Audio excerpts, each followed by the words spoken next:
नमस्कार, कशा आहात सगळेजण. तर बघा, सकाळची माझा स्वयंपाकाची तयारी.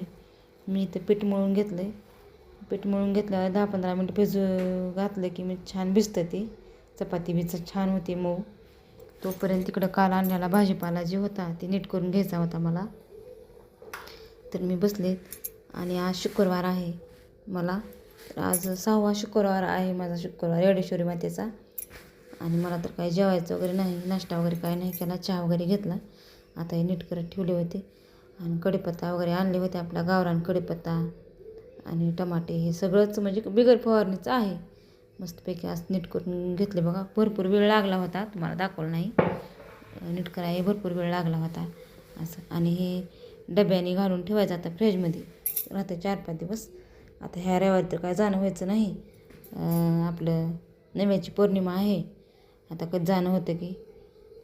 आणि हे आता लेकरं येतील 10 वाजता, लेकराला शाळा पण नाही, हाफ आहे शाळा. तर इकडं डाळे वगैरे आहेत, ते थोडे बहुत देव भाजून वगैरे. आपलं रानचा भाजीपाला, हरभऱ्याचे घाटे खरंच खूप छान असतं. विकत घेऊन खायचं म्हणलं तर किती महाग असतं हे.